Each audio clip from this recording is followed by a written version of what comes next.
And welcome back, everybody, to another episode of Benched with Bubba, episode 782. We're here to recap your week 25 FAAB. 2 more FAAB weeks to go after this.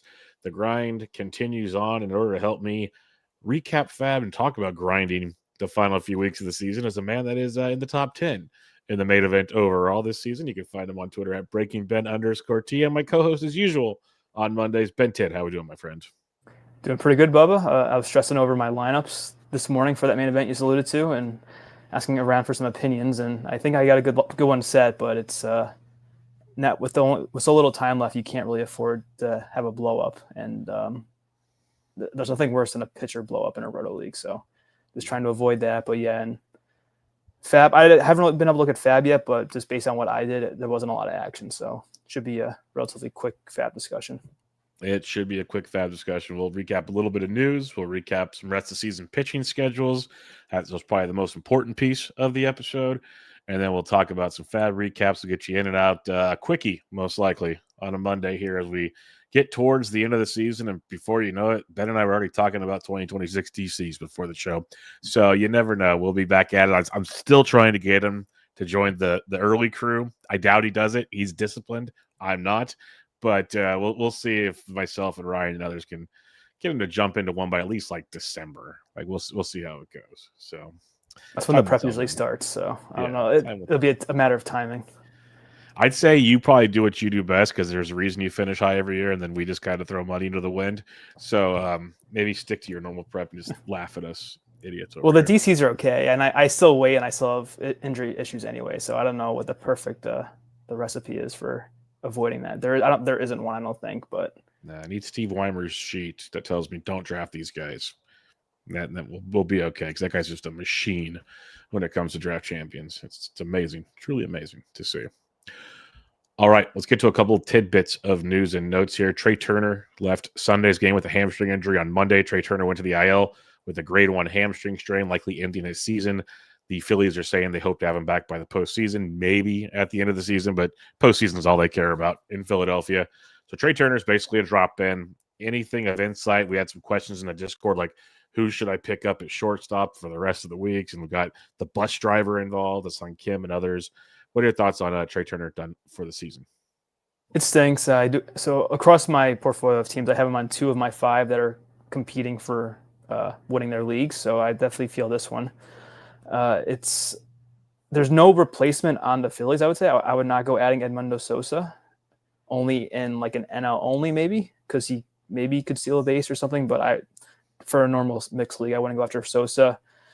But so with that said, it kind of depends on how your league's looking in terms of the other shortstop available. You mentioned Otto Lopez as an ad in the Discord. I actually added him, Otto Lopez, in my home league because it's one of the teams where I have Trey Turner. So he was available, and I added him, and he was like by far the most obvious shortstop replacement. I didn't have to look long because it was pretty ugly, even in a 12-teamer. It's a little bit deep. Well, it's kind of like a OC size 12-teamer, but there weren't a lot of good options. And right now, whether you're in playoffs like I am, or it's just the last 3 weeks of a roto season, it's pretty annoying that you're losing your second or third round pick, probably.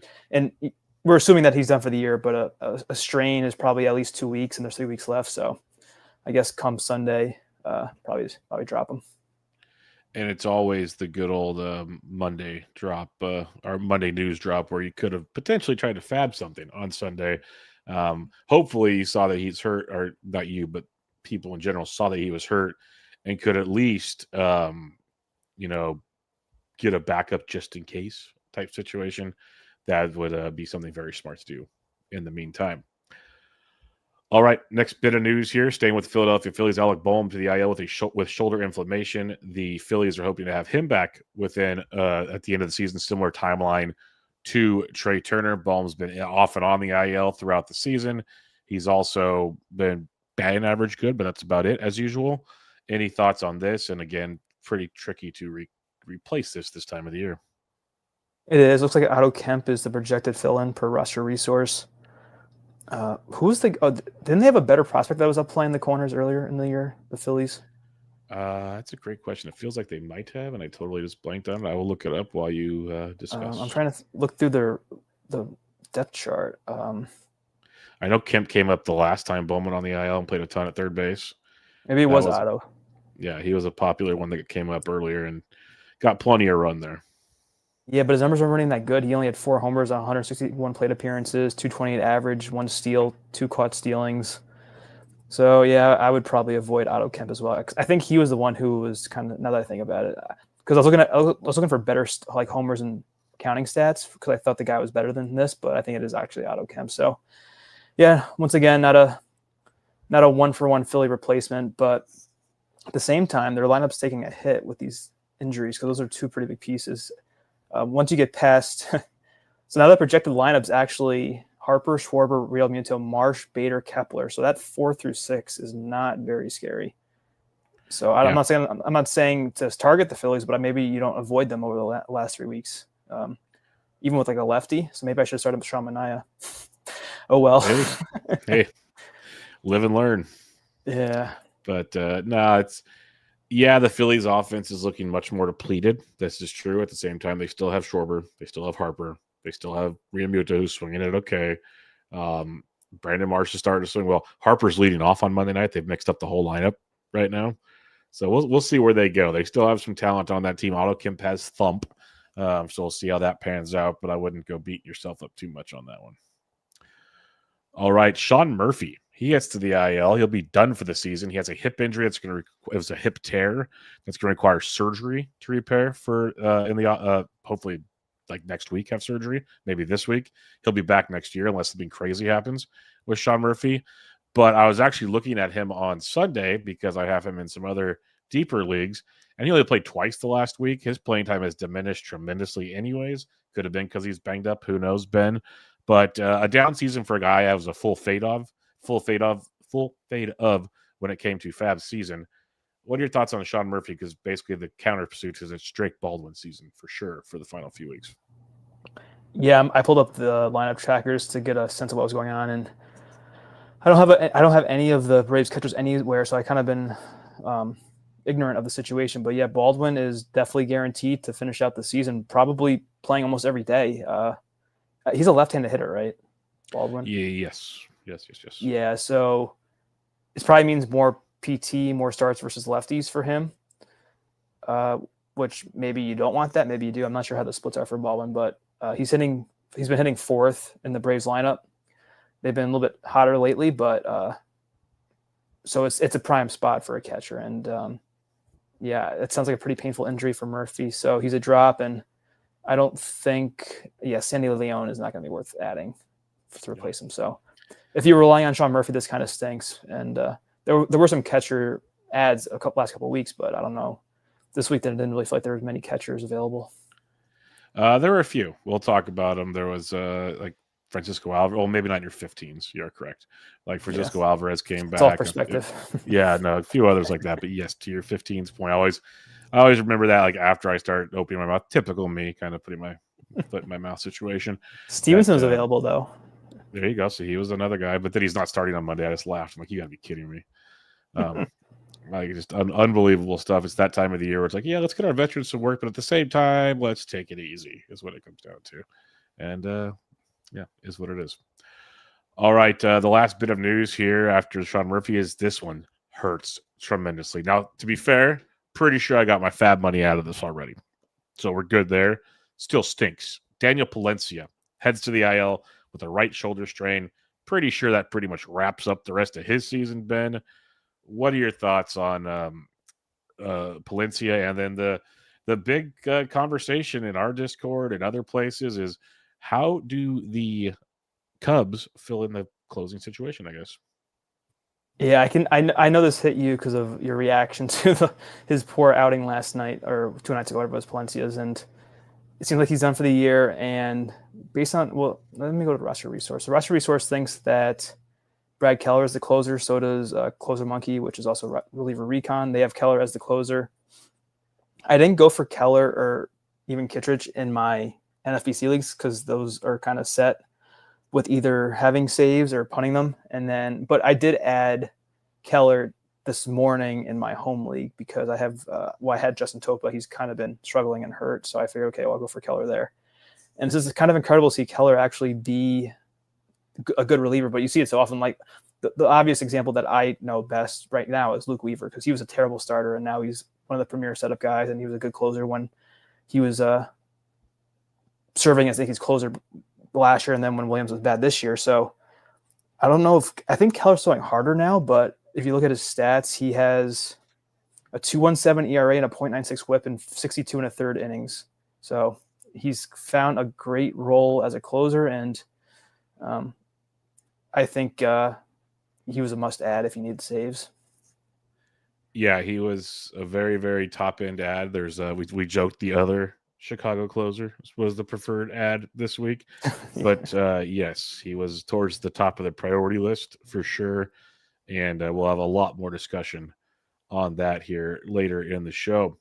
Well, now that it seems like Keller is more like the guy, I think I agree, because of the team context, that he would be the better ad over Jordan Leisure, who we were alluding to. But let's make sure he still is the guy, though. That's what I want to see. Kittredge, Kittredge has the, yes, I guess, past experience somewhat, so it makes but I don't know, we'll see. I agree on paper. It looks like it should be Keller. You mentioned all the stats that support that claim.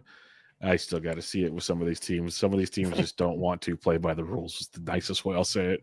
The rules of fantasy, the ones we created, Ben. They got to follow these rules, and the ones that actually matter. Exactly.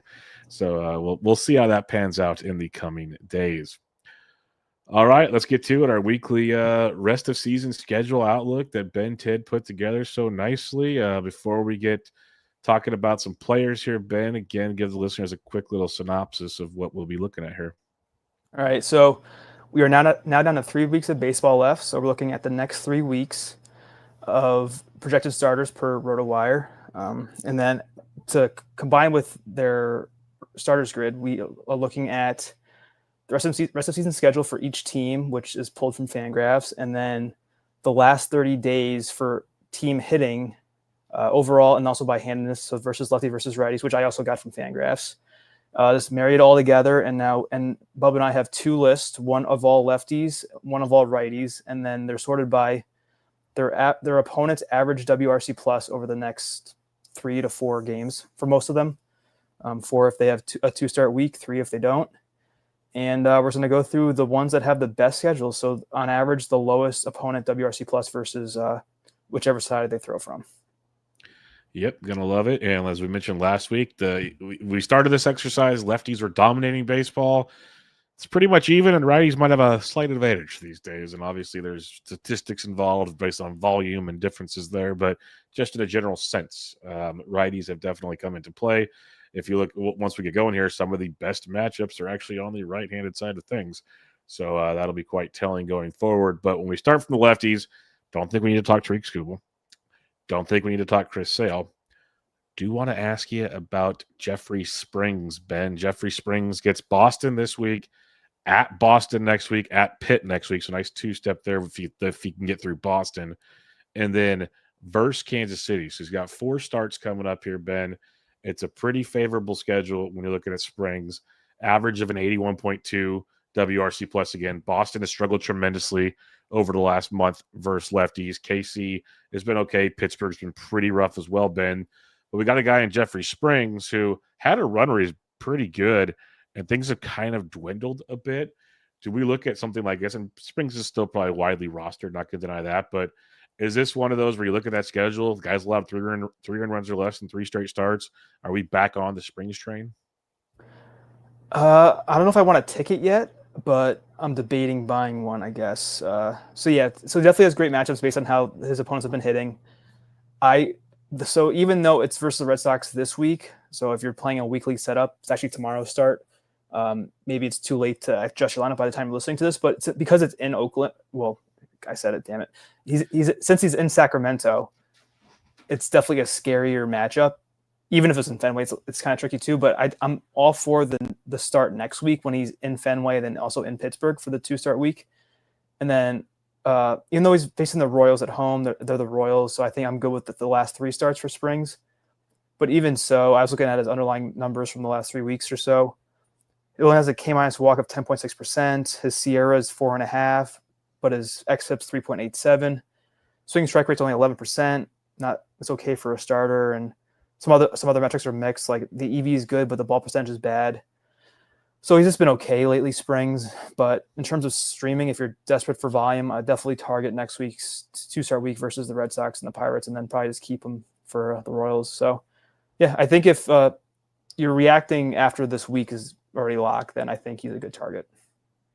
Yep, I'm with you. I think we're back there. The 2-step on the road. Yes, Boston seems scary, but we just mentioned that that's actually one of the best matchups he has coming up here. So that stands out a bit, and I think there is some serious upside when it comes to Jeffrey Springs.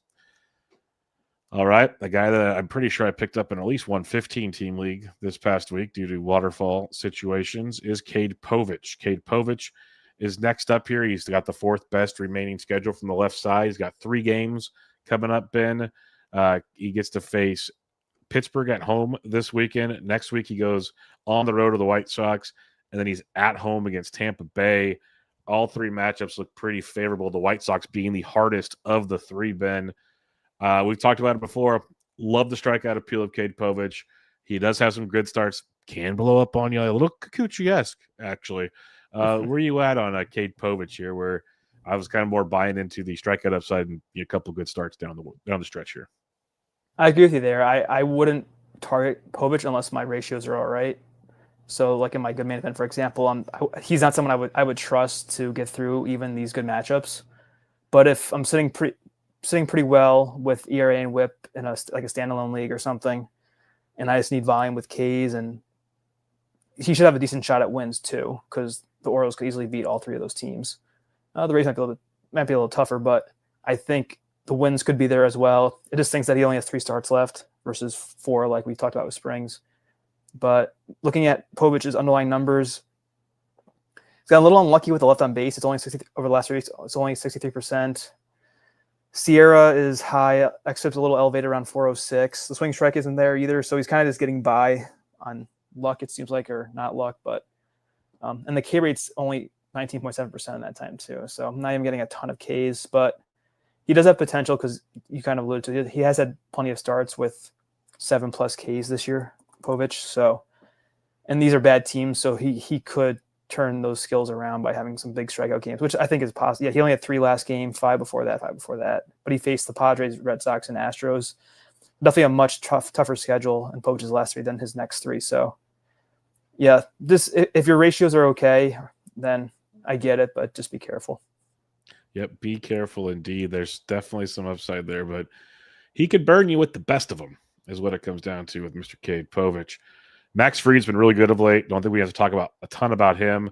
Andrew Alvarez is the guy we talked about last week. He has 2 starts left. One's against Atlanta, one's against Pittsburgh. The Atlanta one's tricky. I was going to throw it out there because I know you did add him in a 15 as like a kind of down the road, like down the road of your waterfall, I should say, down the stream of your waterfall. Any thoughts on Andrew Alvarez? Because we did talk about him in our little chat beforehand to kind of air out some questions with him. Yeah, so the 2 starts are the Pirates this week and the Braves next week. I ended up sitting Alvarez versus the Pirates this week. I was looking at his underlying numbers, and despite having okay success, and I think he's had 2 starts so far in his career, not the best numbers, mainly because he has a 2.6 K minus walk. He has a 12.8% walk rate, only 15% K rate. He's throwing almost half as many balls as strikes Alvarez is. So I missed that. I didn't mean to say half as many. He's almost throwing half of his pitches as balls, 45% over that period. So it's been ugly, even though he's had some pretty good results. And I didn't want to risk that in this main event. I added him in another 15. I think I ended up just playing him because of the matchup, and that team isn't really competing. So I said, why not? And the BABIP's been 111, and the left on base is 92.1%. So this right there tells you that he's had good luck with his results so far. So, and because it's the Braves next who have been doing pretty well, I think I will be looking to drop Alvarez, and I probably won't even start him at all, which is okay. But he was there this week for insurance in case something happened. And yep, for sure. I'll just cut him. No, that's why I wanted to bring him up. We talked about that exact thing. You get him just in case things worked out in your favor where you didn't need to use them, and you kind of move on in that situation. Let's talk Eduardo Rodriguez. Erod. He's got 4 games remaining this season. Another guy similar to Povich, where we've seen the good, we've seen the bad.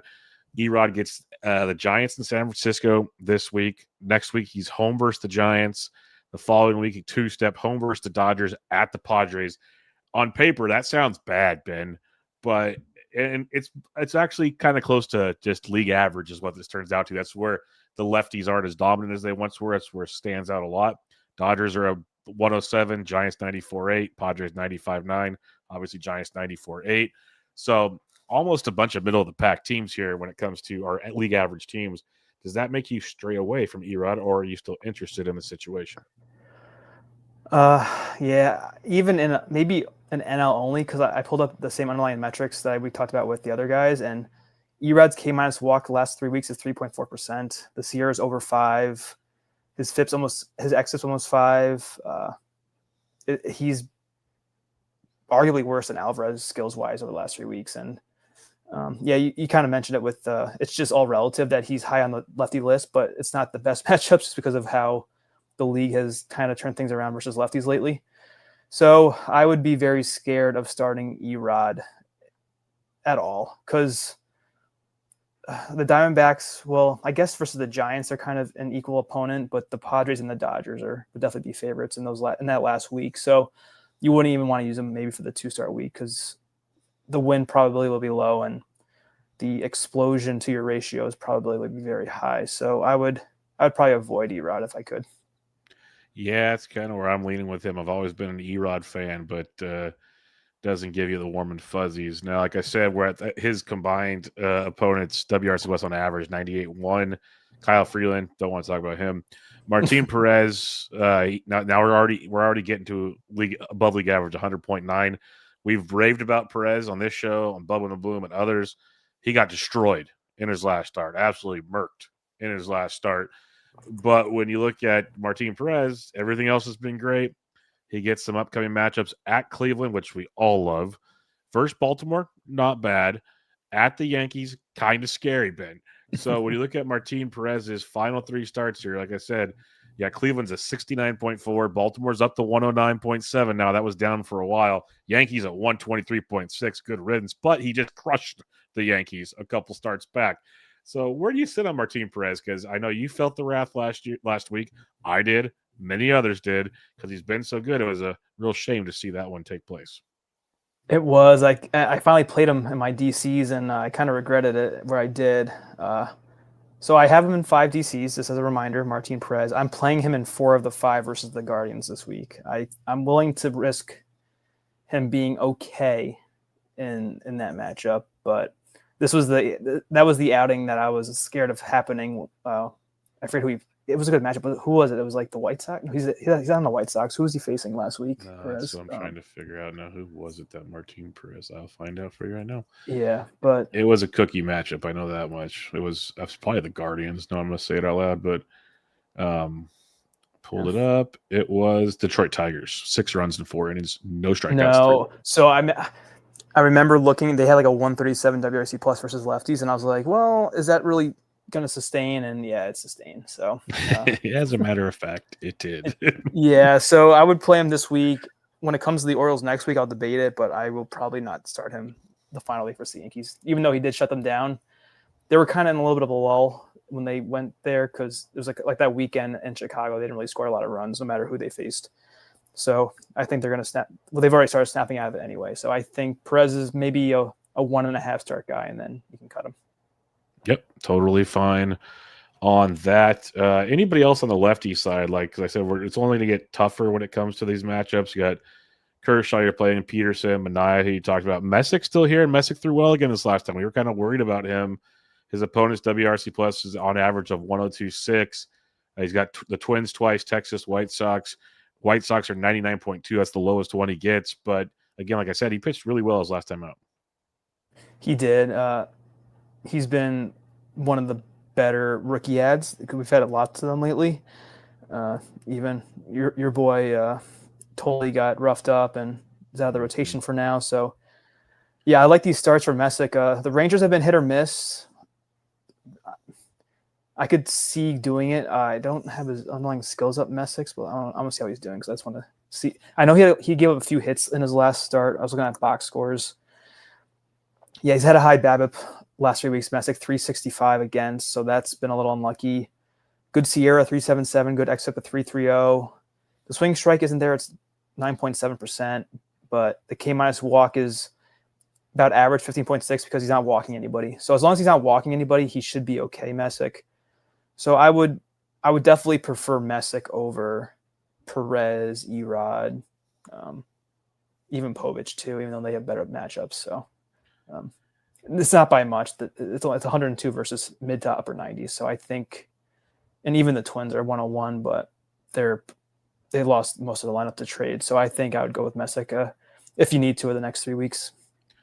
Yep, I think we are on the same page on that one. I think he's definitely pitched much better than most of us thought. I think when all things are there, your boy Mitchell Parker. I actually picked him up at a 15. Ben, are you on the? Are you in the Mitchell Parker game this week after all the discussions we've had in recent weeks about how great his schedule is, and we are terrified of what's to come?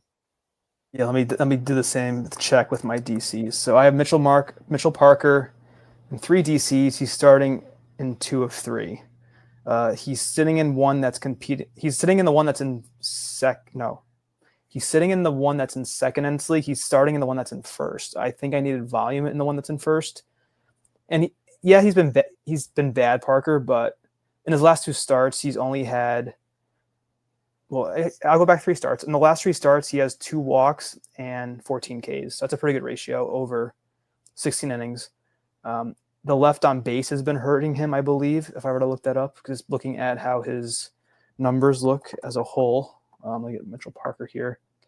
Yeah, his left on base is only 60%. His K minus walk is 17.1%. Wow, this is surprising. Mitchell Parker's swinging strike rate last 3 weeks is 14%. That's really good for him.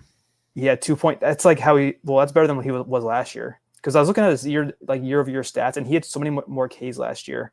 His K rate just nosedived this year for some reason. Sierra and xFIP are just below 4.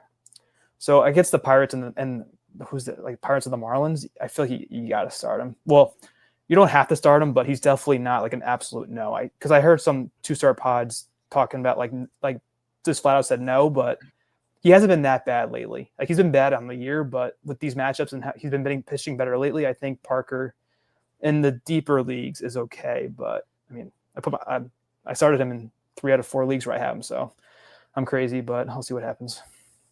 Yeah, I know I got him at least 1 or 2 DCs and maybe I think 1 FAAB league. He's rolling now this week, so I'm on board with what you're saying. And I'm sorry that there's some 2-step shows that were giving you false advice, because the guy in the chat here, Ryan Bloomfield, he mentioned that we talked about him in the Thursday night FAAB show, and I was on board. Him, not so much. I want to flip over to the right-handed side of things, unless you do have any more lefties to discuss. I don't think there's a whole lot, unless I'm missing something here. No, it gets up to like 110 pretty quickly. Yeah. So, all right, I want to head to Stephen Kolek, who leads the way here. Now, there's only 1 game projected for him. That's why he has an average of 63.8 WRC plus, because he gets the Cleveland Guardians this week. So that was a phenomenal stream. But I want to mention him as a guy that I think sticks in the rotation longer, because he's in place of Lugo. So right now, people sites are projecting Lugo back next week against Seattle, which, Seattle's good, not world beaters right now. So something to keep in mind. And then it's at the Angels. Like if Lugo doesn't come back this year, those could be Kolek's 3 starts. That's why it's pure speculation. No idea if this actually takes place, but we're at that time of the season. He's thrown 3 straight starts of 6 innings or more and 2 runs or less. Those are called quality starts. Just doesn't strike a ton of guys out. Gets you close to 5 a game if possible. Does that interest you at all in Mr. Stephen Kolek, who he could be a 15-team type play? He could. The low K rate is just really tough, because I feel like he's gonna get. Well, the thing though in his favor, kind of like with Parker, is that his walk rate's only 2% over the last 3 weeks. Kolek's, but the contact metrics that I have here, like the EV, the hard hit percentage, even the zone contact rates, are all pretty poor. So I think I had him in a bid list this past week, Kolek, but I'm not as enthusiastic about playing him. Definitely for the Guardian start, I would play him for this week, but I would avoid the Mariners. And then what was the last one you were projecting possibly? Angels. Yeah, where are the Angels? He's a right-handed pitcher, right? Yeah, well, the Angels, they've been bad versus righties, 90 or 79.8 or 79.9 WSU plus last 30 days. So maybe 2 out of 3 I'd start him. I'd try to avoid the Mariners.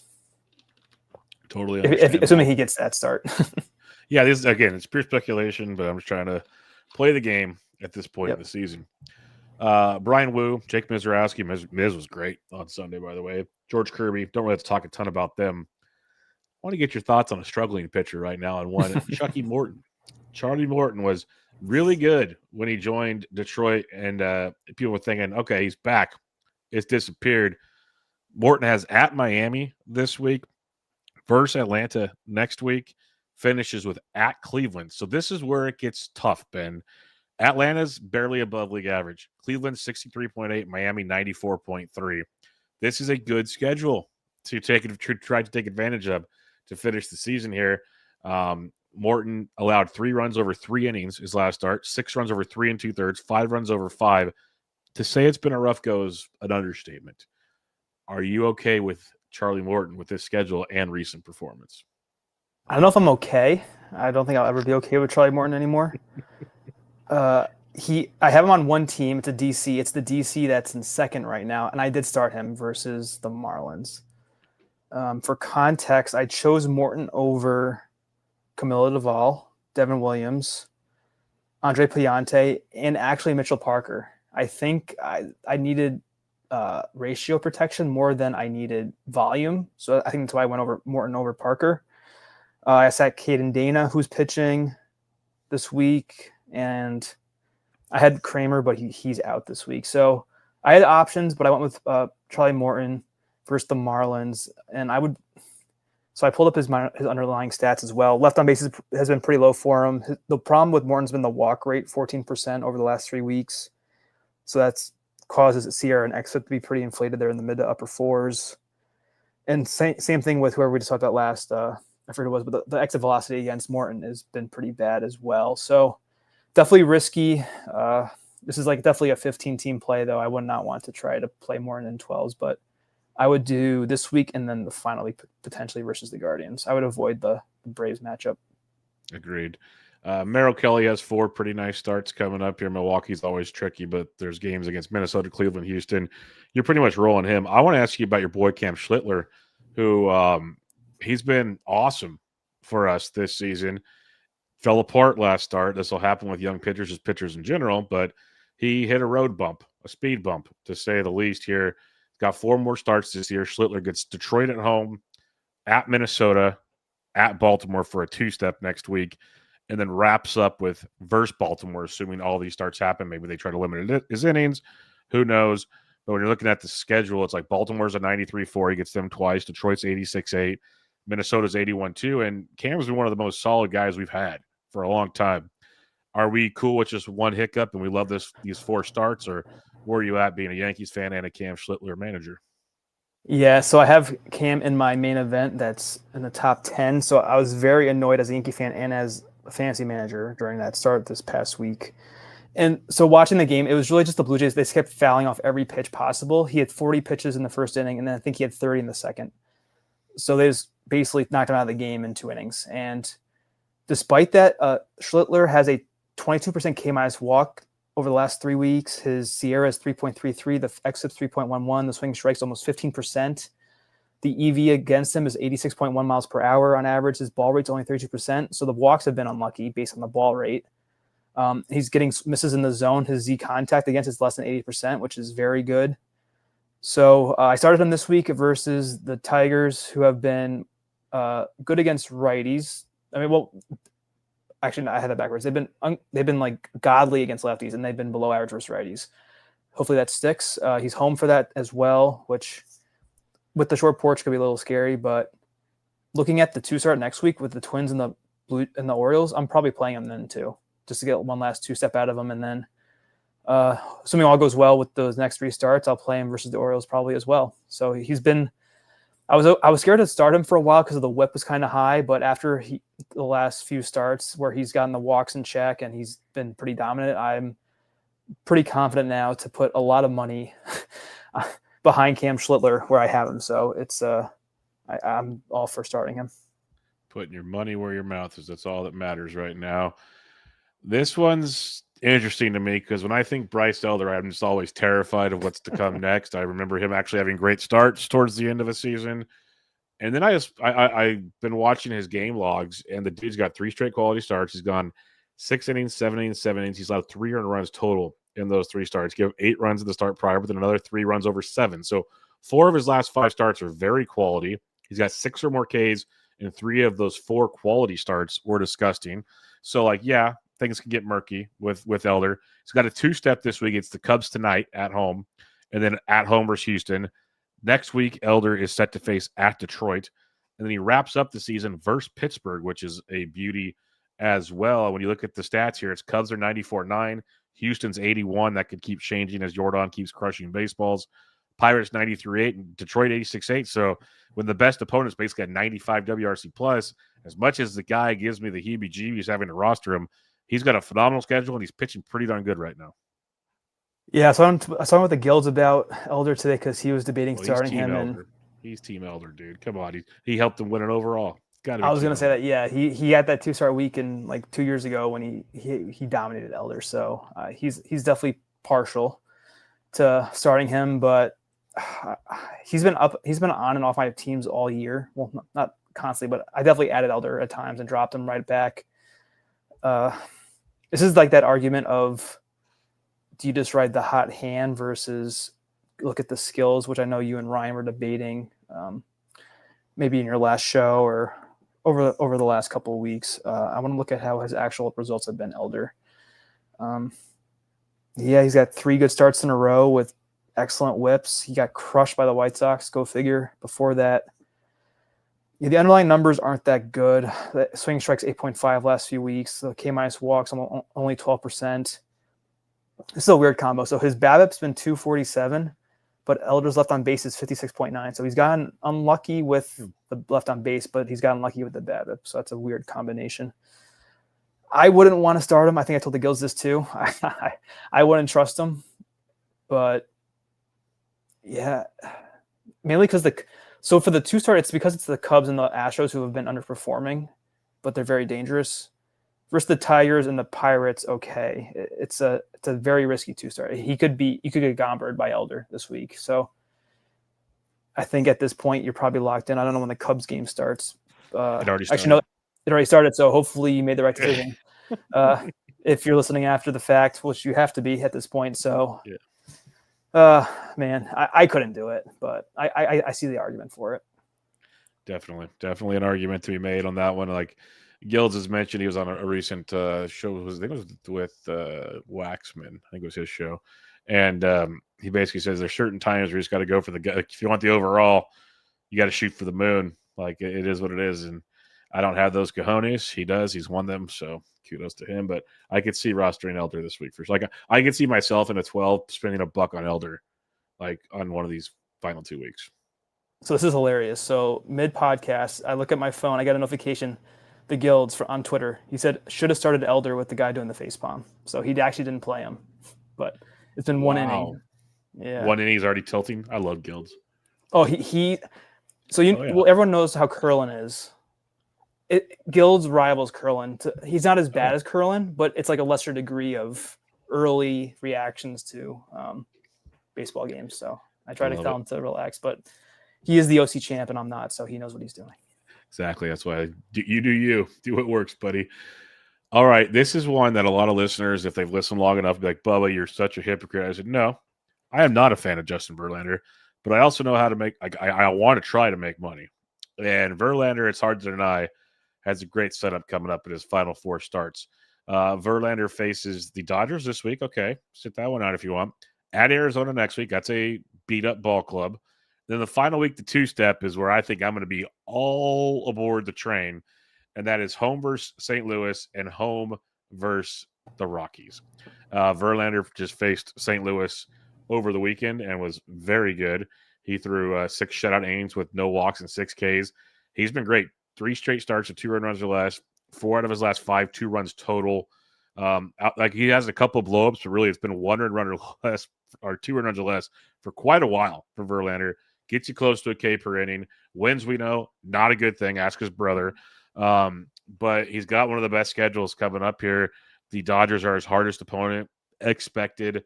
And the one other thing I'll add in there, Ben, is as we get down to these final weeks, you're going to see young pitchers shut down. You're going to see guys going for the postseason, getting their innings limits, so on and so forth. And we won't know probably till that day, or not even know. It just happens. Verlander's throwing. Hate to break it to anybody. Unless he gets hurt, Verlander's going out there. He's throwing 100 to 120 pitches every fifth day right now. That's just how this is going to go. So as much as I can't stand his brother and sometimes Verlander at times as a Giants fan, he's pitching well. Matchups are great. And if you want that kind of, and again, they could make me look totally foolish by screwing this whole thing up, but on paper, he should be out there for 4 more starts without a whole lot of, a very long leash is what I should say. Yeah, I had him at times in deeper leagues, but looking at the schedule, I would avoid the Dodgers, which was this week. But yeah, that 2-step week in week 27 would be beautiful. The Cardinals and then home versus the Rockies. And I pulled up his underlying metrics, and he's actually been pretty good. Yes, he has. Which is surprising. Like the K rate's been 27%, which is like old. He was younger. Horrible early in the year. Like he came back from the IL, and all of a sudden it's like, did he get a shot of steroids or something? I can't figure it out. Yeah, the swing strike rate doesn't really support it, but everything else looks really good that I'm looking at here. So yeah, avoid the Dodgers, but I think we mentioned Verlander on a previous show, right? We said I think it was last week because he had the Cardinals matchup. The Giants have had a favorable schedule. They've been on this list a lot. Yeah, so I would just avoid this week, and then the D-back start is debatable, but I definitely like the Cardinals and the Rockies 2-step. Yeah, worst if you could get him for $1 this weekend, stash him for that final 2 start. That's how you can at least save money and try to maximize your counting stats that final week if possible. All right, Ben, anybody else on the righty side of things here? Like Sawyer Gibson longs up. He's looked horrible. Pablo Lopez came back, 6 pretty solid innings. So I think you're starting him regardless. Brandon Woodruff, you're starting. Jack Leiter has been awesome. I know there's a lot of things that make people skeptical, the BABIP and all these other things, but the dude's swinging strike, the dude's K to walk has been so much better the last month plus. Like he's actually looking like a guy that might be worth discussing for a draft pick next season instead of being like, okay, he's a streamer. He's got a pretty good set of matchups. Anybody else on this right-handed pitching side of things before we dig into the FAAB from the week? I would not. Oh, Hendricks is on here. I would not start him. No. Jose Soriano has pretty good matchups. Yeah, he crushed us this last start, but that'll happen. Yes. Yes, that was bad. So Quinn Priester, who was he playing this week? I think he was playing the Padres this week. I did sit him this week, Priester. I forget who the matchup was. But he gets the Angels and the Cardinals. Yeah, it's a lot of pretty good pitchers. It's just weird how the list is so long below 100 for the righties, whereas it used to be so short, and now the lefties is so short. It's just funny how it's flip-flop, but baseball, they say it's a game of streaks, right? Yes, indeed. That's the kind of beauty and the curse, I guess. I don't know. There's a little bit of this, a little bit of that, but yes, that's why I try to. That's why I always say DFS helps me so much. Is I'll see like a hitter start to streak a little bit, and so that's where I'll get on him a week early or so in FAAB, and when Ryan will be like, "What are you talking about on the show?" and then it happens. Doesn't always happen. Trust me. Don't get these all right, but like it's a very streaky sport. A lot of peaks and valleys as we go through it. All right, let's look at some FAAB. Let's look at some FAAB from the week for those that keep track at home. We're looking at the 12-team NFBC OCs. We'll peek at the 15s as well. So the most added players and the most expensive players of the week, Ben. Things are quieting down massively with football starting, with no money involved. A lot of things are changing as we get closer to the end of the season.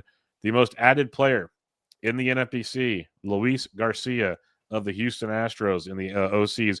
121 leagues, Ben, as high as 57, as low as $1. He was the most added in main events, 53 leagues, as high as 50, as low as $1. He made his debut this past Monday. He's pitching again tonight on this Monday, as he's got his Sunday start pushed back just because, apparently, according to the Astros. Luis Garcia, 6 innings, 3 runs, no walks, 6 Ks in his debut. How excited were you to attempt to roster him? I'd have to let me look at my bid list because I was in on Luis Garcia of the Astros. So I was looking as you were talking, and the OCs did a better job than the main events. There's only one Angels Luis Garcia that was added in the OCs, but there were 3 in the main event. So that's always fun when that happens. I hate when this happens. So I hate that FAAB processing screen. But yeah, he was definitely like there was a big 4 for me. I think it was Garcia, Ryan Weathers. I forget who else the other 2 were, but Luis Garcia was definitely near the top of my list. What did he have now for matchups? His matchups were now Toronto and Atlanta. I think I lowered him in the list because of that. It wasn't the best matchups for him, even though it's a 2-start week. But the Blue Jays can crush you. I was just recapping what they did to Cam Schlittler. They just worked the counts on him mercilessly. So, and then the Braves, like they just roughed up Amanaga in the first inning. So as I'm trying to deal with that as we're recording. But yeah, so Garcia, it's coming up from a long layoff. He did have, I think, a good start to the season. In his first game back, the 6 innings, no walks is really good. So, but it's against the Angels, which is an okay matchup. But I didn't have a lot of money to go after him. I couldn't be too aggressive with him. But if by chance I got lucky, I would be happy having him. So I think the 2-step week, it could be rough this week with Garcia. You just gotta be careful because, well, you can still set the lineup because it's a Tuesday start for the Astros. But I'm assuming if you're adding Garcia at this point, you're probably going to play him for those 2 starts. So there's just some risk involved, I think. But he was definitely one of the top ads for me. Yep, definitely risk involved. Like he's always had his hiccups, but probably one of the better options for sure going down the stretch with Houston. They want to get some innings in to see where it goes. But yeah, I liked him. Didn't like him as much as other people, unfortunately. And I was also short on funds in some leagues. All right, Dalen Lyle. This is where OCs finally caught up, Ben. 84 OCs picked him up as high as 69, as low as $1. This is a guy I've written up the last couple of weeks here. This past week, he finally got on the OC radar because he's hit safely in 7 straight games now. He has 2 hits or more in 6 of the 7 games. He has a home run and a stolen base over that stretch, hitting .481.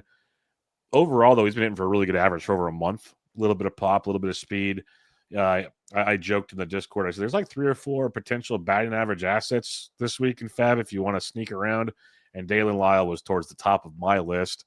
What were your thoughts on Dalen Lyle, who, again, should have been widely rostered when it comes to main events? Yeah, he's been gone for a long time, I believe.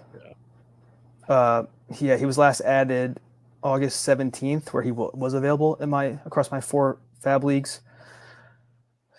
Yeah, he's someone who's been a great average play, and he kind of plays versus lefties as well, which is nice because he is a left-handed hitter, Dalen Lyle. I was kind of hoping for some more speed. He has 8 steals and 252 at bats, so it's like a 20-ish pace, which it's fine, but there's not a lot of power either.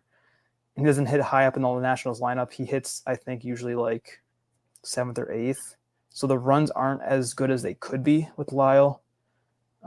Actually, he's been hitting 4th lately, so I take that back. He's been hitting higher in the lineup lately, but there was a time when he wasn't. So I think just now that it's the end of the season, he's been doing so well that they're finally moving him up. He's only 22, almost 23, which means that he could even get better. So it's good to see. Yeah, this is just a case like we always talk about how the OCs are just catching up to the main events, and I don't see why you wouldn't play him. He's been in my 1 main event lineup for a long time now. I don't even check to see who he's facing. I just kind of leave Lyle in there, and in the OCs, of course, you're a little more picky with streaming, but I don't think they had a particularly good matchup. The Nationals, they had a 7-game week against the Marlins and the Pirates, so it could be a mix of a stream, but I think whoever added Lyle in 12 should probably just keep him the last 3 weeks. Yep, keep him, play him, enjoy the batting average boost, and hopefully get a little more in the counting stat departments. Kyle Stowers, this is one I was really curious to see how it would go in FAAB. Picked up in 71 OCs, as high as 54, as low as $1. He was picked up in 24 main events, as high as 47, as low as $1. He started his rehab assignment this last week. Rumors of returning this week. Rehabbed on Friday, sat Saturday and Sunday due to general soreness. Went to Miami on Monday to get reevaluated by the team's trainers. That doesn't make me feel great. Now they could say he's fine until he still come back here in a few days. I don't know, but when I realized he wasn't in the lineup on Sunday, I lowered my bids a bit. Let's put it that way. Yeah, it definitely hurts. Well, hurts for him, I'm sure, but it hurts for us in fantasy as well.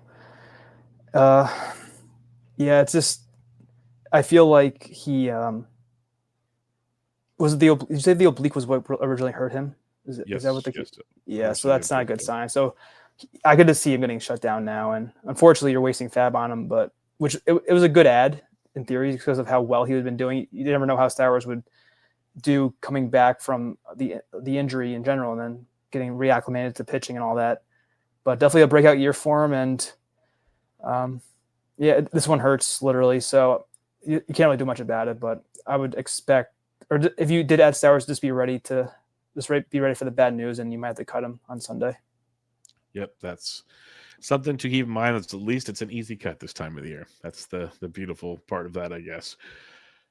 Sean Armstrong, again, OC is catching up. We've been pounding this drum for a while on Bubba and the Bloom. Armstrong picked up in 71 OCs, as high as 36, as low as $1. He was picked up in 6 main events, as high as 21, as low as $1. He's got 7 saves. He's got 3 saves in his last 5 appearances, 4 in his last 8 appearances. He's been the lockdown guy for the Texas Rangers. More importantly, over the last month plus, the dude's K to walk is insane. Swinging strike is insane. He's a beast in the back of that bullpen, and the OC's caught up to it this week. What are your thoughts on Sean Armstrong, who really should have been rostered for a while now? I agree. He's still available in my listener league somehow, which I just realized looking at my teams. The math wasn't mathing across the ads that I'm seeing here. So yeah, definitely add Armstrong if you need if you need a closer or saves. He has 3 in the last two weeks, which is pretty good. Yeah, you mentioned the ratios are awesome on the year. A 7.9 WHIP that's very helpful. Even if it isn't 63 2/3 innings for Armstrong. So yeah, this is a no doubt ad if you needed saves. So who knows how many they're going to get in the next 3 weeks? You're hoping for like 1 a week probably, so 3. But the races are so tight right now; it's kind of crazy that any save could potentially move a league. So you just got to get what you can get. And Texas keeps competing, so like he's going to get his chances. It looks like for the time being. Jeremiah Jackson picked up in 65 OCs, as high as 130. That's a bit aggressive, but okay. As low as $1. He's been a hitting machine, hitting second for the O's pretty much every game. A little bit of pop, no speed, but he's hitting for average. We've talked about him a lot on this show, it feels like. But anything else on Jeremiah Jackson? Nope. If you didn't add him last week, though, you missed out on the 2 homers. So that's unfortunate. But he did cut down the K rate. He only had 6 Ks last week in 25 at bats. So 27 plate appearances. So that's a pretty good ratio. That was kind of one of the issues, was the BABIP was so high for Jeremiah Jackson in the first few weeks, but coming down a little bit, and it's good to see the Ks come down last week as well. So I guess the only thing that's missing is the steals, but if you need average and you need volume, then Jackson is the guy for you. Agreed.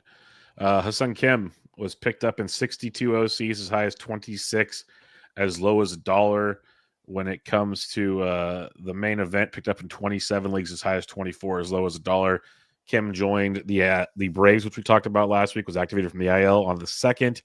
So he's played in 5 games with the Braves, hit safely in 3 out of 5, home run, 4 RBIs. I think this was a no-brainer. If you needed middle infield help, heck, if you needed just utility help, Ha-Seong Kim, while healthy, should have been one of the best options on the waiver wire. Agreed. Yeah, mainly if you need steals, of course. The power, you can't. Even though he had a homer last week, you can't really rely on Kim for power. But he should play every day with the Braves. They've been hot, so definitely a good ad. And I think he'll be a potentially underrated draft pick next year because the lineup should be better. We keep saying that, but I think I think he'll be helpful assuming you need speed. But at the same time, weren't his injuries to his legs? So he had a back injury recently.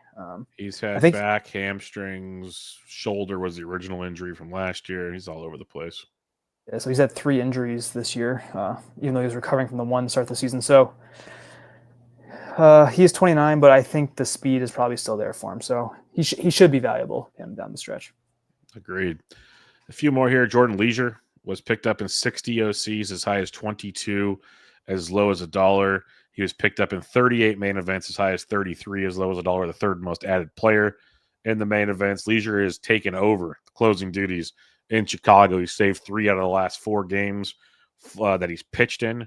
He's got 7 saves on the year, 3.88 ERA, but he has not allowed a run. He's allowed a run one time over his last like 12 starts, and the strikeouts are outstanding. He gets like almost 2 per outing of late, which is pretty good. He's a beast. He's really found his groove, and the White Sox are winning more games these days, which helps a ton. Talked about him on Thursday night for that exact reason. He was like 0% rostered in OCs heading into the weekend, so that is up just a little bit, which means he's still widely available going into next week. Yeah, that's wild. And the week he had was wild. He had 5 innings, 3 saves, and 6 Ks. He basically had a starter's output, but with 3 saves. It's kind of wild. I'm a little upset too because he was available in the league where my good man event is. He went for $1. I guess I could have switched out Mason Miller for him, but I don't know. I just assumed that I wasn't going to be in play for anything like that. Looking at it now, I could have beat $1. Oh well, though. Yeah, and so your point about Leisure over Brad Keller actually has some pretty good legs on it. I was going the route of Keller being on the better team, but the White Sox have been better. It's like to your point, and Leisure has been pitching extremely well too lately. The year-to-date stats are not nearly as good as Brad Keller's for Leisure. Leisure has like a much higher WHIPs, 1.3, but the ERA is 3.88. But as of late, to your point, he has been a lot better. At least this last week he has been. So yeah, if you need saves, this makes sense. I feel like the White Sox have gone in and out though too, as not to the same degree as the Marlins, because remember we were all excited for Grant Taylor at one point, and there are other guys along the way as well. So hopefully they keep Leisure as the closer the last few weeks, but we're still uncertain with Brad Keller and the Cubs as well too. But I think maybe it's more of a toss-up in terms of how I view it going forward. So hopefully if you need saves, you're able to get at least one of the two of them. Yeah, agreed. Hopefully you get at least one of the two, preferably Jordan Leisure, but we'll see how that one pans out. Jake Berger was picked up in 58 leagues, as high as 32, as low as $1. He's back. He's hitting around 200, got a couple home runs, but he's playing every day right now. So that's what I think got people interested. But I looked at his profile before writing the FAAB article. And I was like, yeah, came back and homered. He's playing every day, but he's still just. I know he can get it going, Ben, but it's not great at the moment. Well, he had a pretty good last couple of weeks. I want to pull up the Rangers. Yeah, well, it's funny. Roster Resources sleeping. They don't have Berger as a starter, but yeah, he started the last 2 times versus a righty. A lot of it was 3 lefties for Berger, so I could get being a little skeptical to buy into the fact that he's going to be a full-time starter again. But he had 13 at bats. Actually, that was the week before he got hurt. So yeah, he had 18 at bats last week, 2 homers, only 5 Ks, which is good for him. He should be the starter over Rowdy, as much as we love Rowdy, but Berger is the better version of Rowdy, I think. So it makes sense to add him. I would have been in on Berger as well after seeing but it's kind of like a Colby Thomas thing, because remember when we were talking about Colby Thomas as an ad, they had faced a bunch of lefties, and then he stopped playing versus righties altogether. So I don't think it's going to happen to Berger, but there is that chance. But at this point in the year, I think it's worth the gamble to see if he sticks and can hit 4 homers for you in the last 3 weeks. Agreed. Anyone else you want to discuss here? We got Tyler Wells was a popular pickup. He was added in 56 OCs, as high as 18, as low as $1. Second most added in main events, 46 leagues, as high as 25, as low as 1. Returned from the IL, made his debut this season, and dominated the Padres. Were you interested in a guy like Tyler Wells? I was. He was one of the 4 I was forgetting about when we were discussing Luis Garcia earlier. So it was Wells, Weathers, and Andrew Alvarez were the 4 that I was in on across most leagues. And I had Wells second in that list. I had him ahead of Garcia for the better single star versus the volume of the Luis Garcia 2-step. So yeah, I think Wells is risky as well because he's been hurt for so long. But I think there's a good shot that he could be pretty helpful as well. His thing's always been whip. Not that he could have a huge impact at whip at this point in the year, but any help you can get, you can take. Yeah, most definitely. But that's about all I got for it this week, because it's all, Cade Cavalli had a 2-step, Luis Morales now had a 2-step, Brian Berger keeps getting some love. Ryan Weathers coming back from the IL. Is he on your radar at all? Yeah, he was. So my list for this one main event was Weathers first, then Wells, then Andrew Alvarez, then Luis Garcia. So I was preferring Weathers. I think who was he? He had a really good matchup. He was facing or lined up to face the Nationals. It's funny. He's confirmed for Thursday, but then Tuesday and Wednesday are unconfirmed for the Marlins. It's kind of funny how it's like that, but it's definitely risky because he's been up and down with the injuries, weathers, and it was like a forearm, I think, again with him or something like that. So this is a chance that he could get hit around or just go like 3 or 4 innings, and it could be a waste. But on upside, I liked Weathers the most. Yeah, I'm with you on upside alone. I thought there was a ton to like with Ryan Weathers and over a lot of these kind of returning options or even some other streaming options this week. All right, Ben, let's take a look. What did we do in FAAB this week? Let's see who you added and how your how your big dog main event league turned out. All right. So the New Jersey main. Let me go to the right page. All right. I had a little money to spend, so I figured I'd just be annoying and take some decent players. So I had Tyler Wells, dropped Aaron Savali 12-3. This is where I also got Andrew Alvarez. I overspent 12-0. I dropped Joey Wentz. And then I had Jake McCarthy, so he's back to bug me again. Dropped Lourdes Gurriel, which was an upsetting injury. I think we didn't talk about that, but he tore his ACL, so he's done for the year. I got McCarthy 3-1. And I added Victor Scott, dropped David Hamilton, who's been annoying as well, 1-1. Of course, on my benches, he started Sunday Hamilton and got a steal. But it was the only game he played over the weekend. I don't know what the Red Sox are doing with him. Then my main event in 2, I added Andrew Alvarez, dropped Tyler Anderson 1-0, dropped Stephen Kolek. So I did add Kolek here, dropped Andre Payante 1-0. Added Johan Oviedo, dropped Nick Castellanos 1-1. So yeah, Castellanos is a drop. And then added McCarthy again, dropped Hamilton again 1-0. I'll skip main 3 for now. So the listener league, which has been a pain too, because at one point I was second in my league, but I was 3rd overall.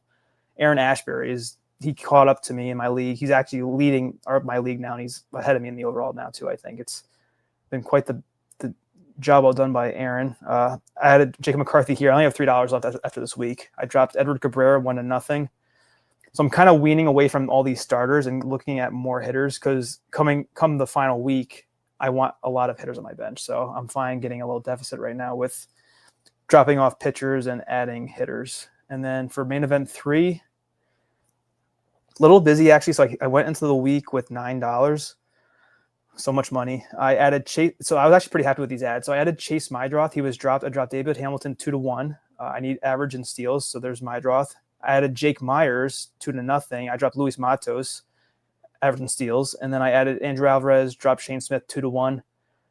So I kind of wasted the $2 on Alvarez, but it was good to have that security in case I decided to start him or something happened. But so I was happy with the Mydroth and Myers ads. Hopefully they can steal for me and help my average because that's where I can gain the most in the overall. I like it. Real quick, can you elaborate on why you want more hitters to finish the season? I know why, but can you elaborate for the listeners real quick?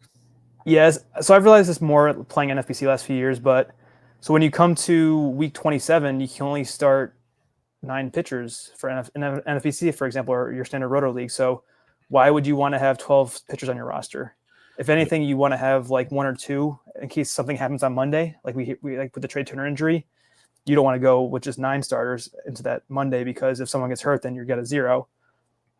But you don't need to have 4 guys on your bench who are pitchers going into the last week. And then the good thing about NFBC at least is that we have the midweek hitter lineup setting. So you have 6 bench hitters going into Monday. You can choose, and also too, it happens in the last week, which people could forget about because it's once a year. But regulars will sit if the teams are clinched or they're out of it and they're veterans. They might just sit guys to not allow them to get hurt. And then in that case, you could have a stud that you've been playing all year and relying on, and now he's sitting 2 out of 3 games, and then you're kind of just wasting a lineup spot to that degree as well. So I want to try to get 5 of the 6 hitters by week 27 on my rosters, just so I have that flexibility come Friday when I'm setting lineups, and then I have like 1 spare pitcher just in case. Or if I was debating with the Andrew Alvarez thing, I wasn't sure if I wanted to start him. I knew he had a good matchup versus the Pirates, and if I decided this morning if I wanted to play him, I have that optionality. But I don't need to have 3 starters to choose from week 27. So that's the thinking behind it. Nope, I get it completely because, you want that opportunity to maximize at-bats, both sections of the NFBC week where Pitching, you obviously can't. So maybe coming in the next few weeks, if you need to decide who to drop, maybe it's a pitcher, not a hitter going forward type situations. Think about that as you build it out. For me, one of my OCs, I had one move. I picked up Pablo Lopez, dropped Edward Cabrera 3-2. That felt good. And a beat Bubba OC, picked up Max Muncy, Dodgers Max Muncy, returned from the AL in the lineup on Monday. Dropped Roman Anthony, T's and P's. You did me well. 2-1. Love this time of the year. In one of my standalones, picked up Jeremiah Jackson, dropped Adolis Garcia 4-4 tie. Got Hassan Kim, dropped Mike Yastrzemski 4-1. Picked up Jordan Leisure, dropped injured Kyle Finnegan 4-0. So again, appreciate the moves in that one. In the Vegas 12-teamer, got Hassan Kim, dropped Adolis Garcia on the IL 3-3. Added Jordan Leisure, dropped Nathan Eovaldi 3-0. That 3-3 feels good because I'm in fourth place, so one of the top three teams got hosed on that one. And then Nabil Krismat, I added him for his two-step, dropped Mackenzie Gore 2-0. And I've been talking about Krismat for a couple weeks, so I have him at a 15 already. Now I got him at a 12 to go with him. Bubba Bloom listener auction league picked up Luis Severino, dropped Ryan Helsley, won the nothing. Severino was way down my waterfall, so that was how that one went because that was a very active FAAB week still. And then in my online, my OLAC, which I'm still trying. I'm in third. It's tight up top. It's nice. So there's room to make some magic happen. Picked up Sean Armstrong, dropped Kyle Finnegan 5-1. Picked up Francisco Alvarez, dropped Freddie Fermin 4-0. Picked up Kyle Stowers, dropped Jason Dominguez 4-0. That one stings big time. And then picked up Dalen Lyle, dropped Luis Matos 4-2. And that leads me to my last point. I've moved on pretty much from Luis Matos, Ben, as he's not playing every day anymore. I prefer Drew Gilbert over Luis Matos if you want a Giants outfielder right now. I agree. I mentioned the one Matos drop in the good main, and I think I had Gilbert on that bid list as well. So it's annoying because Matos, I don't know why he's shown that he has potential. They just aren't really giving him a shot to prove it. So I don't know how big of a fan you are of Matos. I know you always liked Ramos better, at least when it came to FAAB that one time, but I feel like they're not really giving him a good shot at proving that he can stick. Yeah, they need to let him play. I'm hoping the last 3 weeks we get to see it. It's frustrating. It's like, okay, yeah, so things aren't working, sure, but like keep going with the kid. Keep trying because the skills are there. We need to know if he's part of the mix for next year. It's that simple. But maybe he's not. Maybe it's Gilbert and a platoon, or it's Gilbert because you have Elliot Ramos, you have Jung-Hoo Lee. They're going to start pretty much every day unless something really crazy happens to Ramos. So you got Gilbert and you got Matos, and Gilbert's out playing him right now. So that's kind of where it's going. And Matos might be the fourth outfielder. As a Giants fan, I like having those four as the outfielders. I'll say that much. That does leave some nice options there. But and the thing is, the Giants made a run. So now they're kind of back in a race, kind of. So I think they can't afford to just be like, oh, let the kid play, see what happens. They actually are like 4 games out of a playoff berth, which probably still a lot to overcome in 3 weeks, but not insurmountable. So you never know. All right, we're going to wrap it up there, my friend. Any final thoughts? 2 more weeks of FAABs, 3 more weeks of baseball to go. If you guys started Ryan Bergert, I'm sorry. That's all I'm going to say. Not good. Not good. I did say I was skeptical. No, we didn't talk about this today, did we? It was Kolek I was talking about. It was Kolek. You talked about Bergert, 8 runs in 3 1/3. So, yeah, that's brutal. That's going to be a rough way to start the week. Yeah, I've been stressing over the show to start, but it's not nearly to that degree. Knock on wood, at least. Yeah, not yet. Thank goodness. No homers either. Just a lot of hits. Got a handful of doubles. So he's good at getting kind of more BABIP'd. That's kind of one of his things. He'll get base hit to death. Well, a 3-3 K to walk doesn't help either. That does not. No, that does not help the cause. Very good point there. Despite that, though, it shows you how good he was pitching. He has a 4.17 ERA and a 1.28 WHIP still, despite getting destroyed. But he washed all that away. So, yes, yeah, those starts are brutal. I was saying at the beginning of the show, you're trying to avoid those landmines, and yeah, you don't have a face right now if you started Ryan Bergert. Yep, agreed.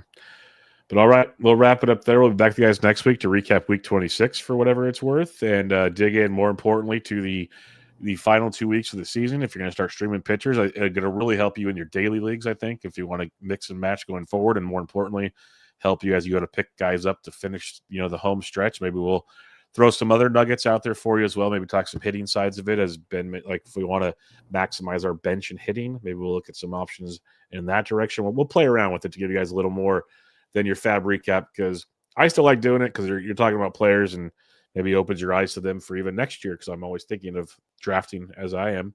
But it gives you kind of, I don't know. There's not a whole lot going forward to help with. I get it. But we'll figure out something for you. We'll keep it going as usual. We'll be here on Monday, most likely. But more importantly, make sure you follow Ben on Twitter at BreakingBen_T. We're rooting him on as he fights. We have a lot of our buddies in the top 10. It's good to see a lot of guys battling it out. So we have a lot of guys to root for in that one. But you can find him on Twitter at BreakingBen_T. I'm at BD Intric. Until next time, this is Bench with Bubba, episode 782. Catch you all next time.